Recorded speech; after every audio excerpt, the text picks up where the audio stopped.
အားလုံးပဲမင်္ဂလာပါရှင်မွန်လေး Audio Book YouTube Channel မှာပြန်လည်ကြိုဆိုလိုက်ပါတယ်မွန်လေးခုတစ်ဆက်ပေးမဲ့ပုံမြင်လေးကတော့တက်တာကိုဖွင့်ကြည့်လိုက်ပါဆိုတဲ့ပုံမြင်လေးပဲဖြစ်ပါတယ်ရှင်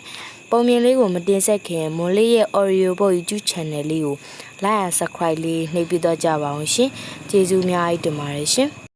တခါတော့ကရွတ်တရမှာရိုးသားပြီးစူးစားတဲ့ထင်းခုတ်သမားလေးဖိုးမောင်ဆိုတဲ့သူရှိတဲ့တနေ့တော့သူဟာတောထဲမှာထင်းခုတ်ဖို့လုပ်နေတော့တစ်ပင်တပင်ရဲ့ခြေရင်းမှာမီးလောင်နေတာကိုတွေ့လိုက်ရတယ်။ဟာတစ်ခေါင်းထဲမှာမွေကြီးတကောင်ပိတ်မိနေပါလားအမြန်ကယ်မမီးကိုညှိမ့်ပြီးမွေကြီးကိုတစ်ခေါင်းထဲကနေကဲထုတ်ပေးလိုက်လို့မွေကြီးကတိတ်ကိုကျေးဇူးတင်သွားတယ်။မွေကြီးကဖိုးမောင်ကိုဂူကြီးတစ်ခုတည်းကနေတက်တာတစ်လုံးလက်ဆောင်ပေးလိုက်တဲ့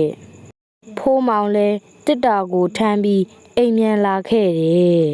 လမ်းတစ်ဝက်ရောက်လို့တက်တာကိုဖွင့်ကြည့်လိုက်တော့အထဲမှာဘာမှမတွေ့ရပါဘူးဟင်းမွေကြီးကအထဲမှာအဖိုးတန်ပစ္စည်းတွေရှိရထင်ပြီးငါ့ကိုပေးလိုက်တာဖြစ်မယ်ဘာပဲဖြစ်ဖြစ်လေအိမ်တော့တဲသွားမှာအိမ်ရောက်တော့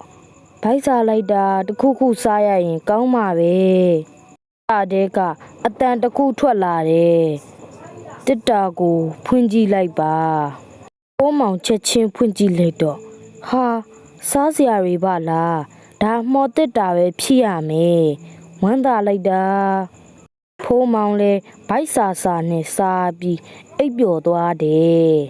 နောက်တစ်နေ့မနက်မိုးလင်းတော့ဖိုးမောင်ဟာအရင်လိုပဲထင်းခုတ်သွားဖို့ပြင်တဲ့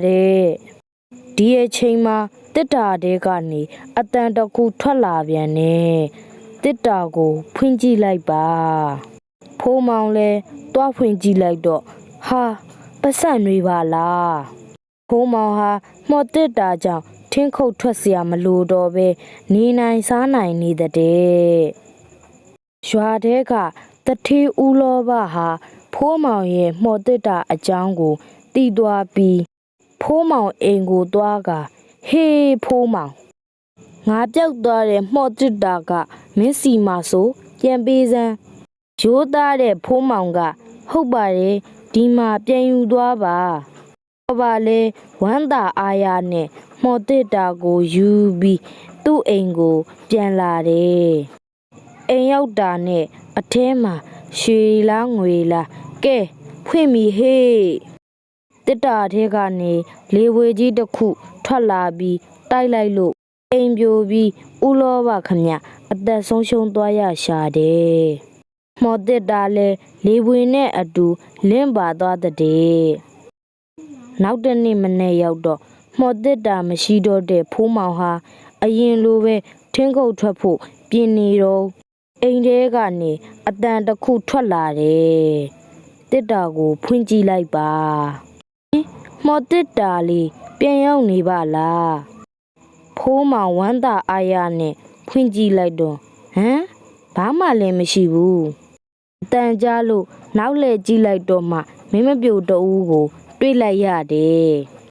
အန်အောနေလားကျမကဟော်ရီမှော်တစ်တာကပေးတဲ့မောင်ကြီးတစ်ဘဝလုံးအတွက်လက်ဆောင်ပါ